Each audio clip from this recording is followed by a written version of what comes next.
जिस तरह से दिल्ली के चुनाव में एक के बाद एक गुंडागर्दी हो रही है, तोड़फोड़ हो रही है, सभी दिल्ली दिल्ली नहीं देश के लोग ये समझने की कोशिश कर रहे हैं कि सारी गुंडागर्दी का सोर्स क्या है। एक प्रश्न जो सब लोग पूछ रहे हैं और सब लोगों के मन में है वो ये है कि इस देश का सबसे बड़ा गुंडा कौन है। सबके मन में ये प्रश्न है कि इस देश का सबसे बड़ा गुंडा कौन है, जहां से सारी गुंडई बह रही है। हमने देखा पिछले कुछ दिनों में किस तरह से लोगों के ऊपर हमले किए जा रहे हैं, आम आदमी पार्टी के कार्यकर्ताओं पे हमले किए जा रहे हैं, जनता को धमकियां दी जा रही हैं, खुलेआम जनता को धमकी दी जा रही है कि बीजेपी में आ जाओ नहीं तो ये कर देंगे वो कर देंगे। खुलेआम मारपीट हो रही है, हमले हो रहे हैं, हिंसा हो रही है और बगल में पुलिस वाले खड़े होकर देख रहे हैं। पुलिस हेल्पलेस है, पुलिस लाचार है, पुलिस बेसहारा है, वो कुछ कर नहीं पा रही है। ऐसा नहीं कि वो करना नहीं चाहते हैं। जब बगल में खड़े हुए पुलिस वाले से कुछ लोग पूछते हैं कि आप कुछ कर क्यों नहीं रहे, बोले जी ऊपर से आदेश है। तो वो कौन गुंडा है जिसके सामने दिल्ली पुलिस थरथराती है?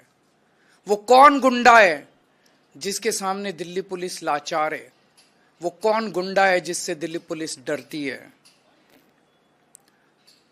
कल की घटना है कि पहली बार ऐसा हुआ होगा कि किसी चुनाव के दौरान पत्रकारों पर इस तरह से खुलेआम हमले किए गए।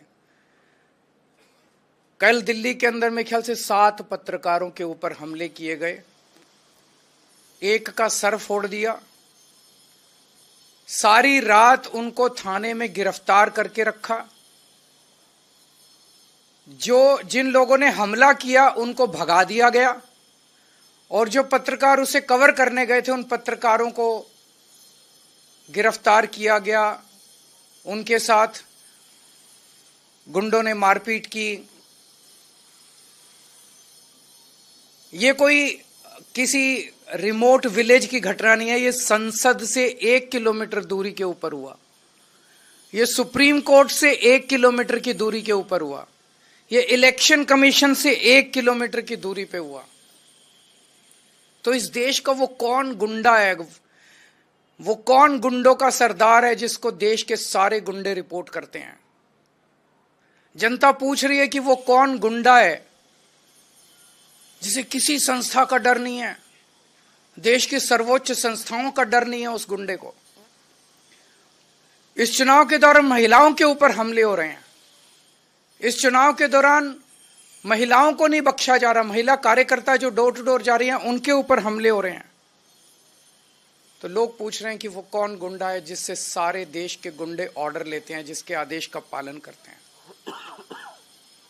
पिछले 3-4 दिन से हम देख रहे हैं कि गाड़ियों के ऊपर हमले किए गए, गाड़ियां तोड़ दी गई आम आदमी पार्टी की, कई सारे मटेरियल जब्त कर लिया गया, तरह तरह से हमले किए जा रहे हैं। तो अब जनता ने मन बना लिया, बाकी सारी चीजें एक तरफ, इस बार इनकी गुंडई को हराना है।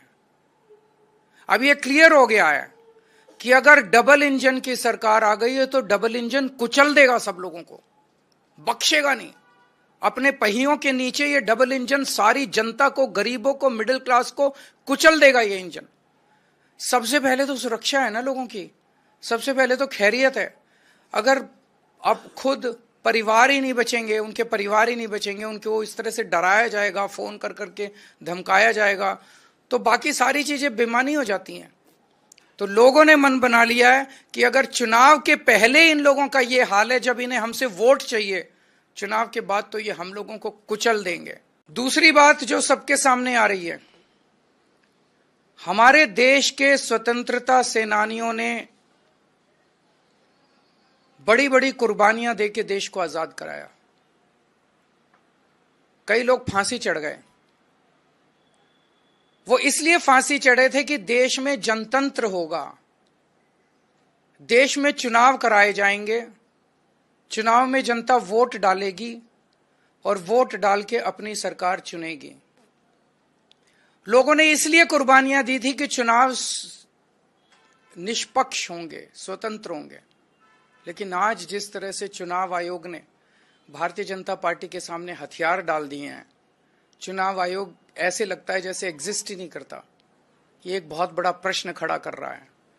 लोगों के मन में प्रश्न आना, लोगों की सोच को आप रोक नहीं सकते। लोगों के मन में प्रश्न आना बड़ा वाजिब है कि राजीव कुमार जी जो मुख्य चुनाव आयुक्त हैं, वो इस महीने के अंत में रिटायर हो रहे हैं। उन्हें पोस्ट रिटायरमेंट ऐसा कौन सा पद ऑफर किया गया है, वो कौन सा पद हो सकता है जिसके बदले में आप देश को गिरवी रख दो, देश को दांव पे लगा दो? वो कौन सा पद हो सकता है जिसके बदले में आप देश के जनतंत्र को खत्म कर दो?